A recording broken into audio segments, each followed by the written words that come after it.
नमस्कार। जय श्री कृष्ण। आज की इस वीडियो में हम सूर्य के 10वें भाव में उपस्थिति का क्या परिणाम होता है, क्या फल होता है, इस पे चर्चा करेंगे और एक संक्षिप्त जानकारी प्राप्त करेंगे। 10म भाव में सूर्य कारक होता है। 10म भाव राज्य का, प्रतिष्ठा का, यश का, पिता का कारक होता है। अगर इस भाव में सूर्य हो तो जातक उद्योगी होता है, प्रयत्न करने वाला होता है, गुणवान होता है, अभिमानी होता है। चूँकि इस भाव का वो कारक है, इसलिए ये जातक संगीत, गीत, नृत्य आदि का प्रशंसक होता है। इसको राजा के समान रहने, व्यवहार करने की अभिरुचि होती है और इसको स्वाभाविक रूप से सफलता भी प्राप्त होती है। लेकिन कभी कभी इसको अपने प्रेमी जनों का वियोग भी प्राप्त करना पड़ता है। माता को कष्ट होता है या कभी कभी माता से भी इसको कष्ट होता है। श्रेष्ठ बुद्धि का होता है, लेकिन अंतिम भाव यानी जीवन के बुढ़ापे में ये अक्सर रोगी होने लगता है। पिता के सुख में और धन के लाभ में इसको वृद्धि मिलती है। इसकी बुद्धि सात्विक होती है। ये लेखक होता है, कला कौशल से प्रेम करने वाला होता है। सरकारी नौकरी की संभावना इसको ज़्यादा रहती है, यानी राज सेवक और राज्य मान्य व्यक्ति होता है। ये राजा से इसको प्रशंसा प्राप्त होती है। ऐसा व्यक्ति कभी कभी राजमंत्री, नगर निर्माता, संतति संतानवान, कुशल व्यवसायी होने के साथ साथ साहसी होता है। इसको धन, वाहन, सेवक, मणि, भूमि आदि इन सब का लाभ प्राप्त होता है और इन सब से ये सुखी और संपन्न होता है। अब अगर कुछ खास राशियों के हिसाब से देख लिया जाए तो अगर सूर्य वृष राशि का हो तो जातक कृषि कर्म करने में कुशल होता है।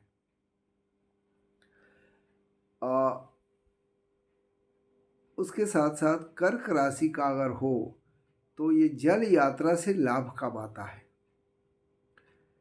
मेष राशि यानी उच्च राशि और स्व राशि का हो तो ये राजमान्य और राज अधिकारी होता है, यानी सरकारी नौकरी में होने की पूरी संभावना होती है।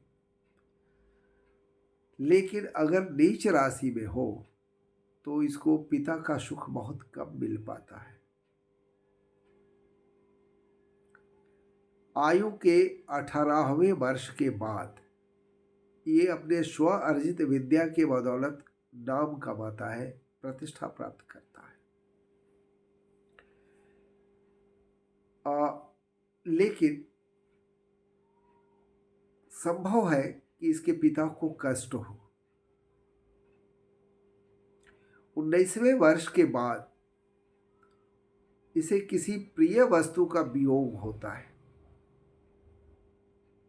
किसी भी तरह से वियोग हो सकता है। विदेश का गमन हो सकता है। विदेश आज के डेट में तो समुद्र पारी स्थान को विदेश कहते हैं, लेकिन उस जमाने में स्वयं के राज्य से भी अलग निकल जाना विदेश माना जाता था। तो परिस्थितिवश इस तरह के भौगोलिक सीमाओं का निर्धारण करना पड़ेगा कि कुंडली क्या कह रही है। और 30 वर्ष के बाद ऐसे व्यक्ति का भाग्योदय होता है। ऐसा व्यक्ति का सूर्य अगर उच्च का है और या स्वक्षेत्र का है तो ये यशस्वी बलवान तो होता ही है।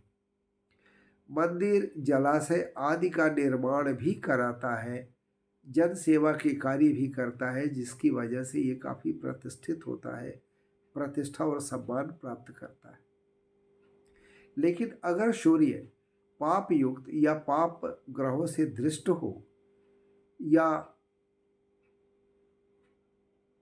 अपने शत्रु क्षेत्र में हो या पापी के क्षेत्र में हो, पापी ग्रह के क्षेत्र में हो, तो थोड़ा सा ये व्यक्ति अपने पथ से भ्रष्ट हो जाता है और दुष्ट स्वभाव का भी होता है। और अगर सूर्य पर 3 ग्रहों की दृष्टि हो, खास करके शुभ ग्रहों की, तो ऐसा जातक पराक्रमी, प्रसिद्ध, कार्यकुशल तथा राजा का अत्यंत प्रिय होता है। ये तो हुई सामान्य बात, लेकिन अगर पाप ग्रह से जुड़ा हुआ है तो इसके हर काम में रुकावट भी आती है, व्यवधान आता है। अब पार्टिकुलरली हम देख लें कि ये सूर्य किस किस राशियों में कैसा कैसा सामान्य फल देता है। तो मेष का हो, कर्क का हो, सिंह का हो या वृश्चिक राशि का हो तथा धनु राशि का हो, तो ऐसा जातक पुलिस विभाग में, सेना में या आबकारी में जाने की संभावना रखता है। यानी ऐसे लोगों के इन डिपार्टमेंट में जाने की संभावना प्रबल हो जाती है। अगर वृषभ, कन्या, मिथुन, मकर और मीन राशि का सूर्य हो तो उच्च अधिकार तो मिलता मिलता है। ऐसा जातक चुनाव में भी विजयी हो सकता है और कभी कभी अन्य ग्रहों की दशाएं, स्थितियां, परिस्थितियां अनुकूल हुई तो ऐसा व्यक्ति संसद तक भी जा सकता है, विधायक या संसद अवश्य बन सकता है। और अगर तुला राशि में हो, जो सूर्य की नीच राशि होती है, तब भी ऐसा व्यक्ति अपने दूसरे चालबाजी के हिसाब से या दुष्टता के हिसाब से या चुनाव में घाल-मेल करने के बाद भी ऐसा व्यक्ति काफ़ी उच्च पद तक पहुंच जाता है। यानी कुल मिलाकर के कहा जाए तो दशम भाव का सूर्य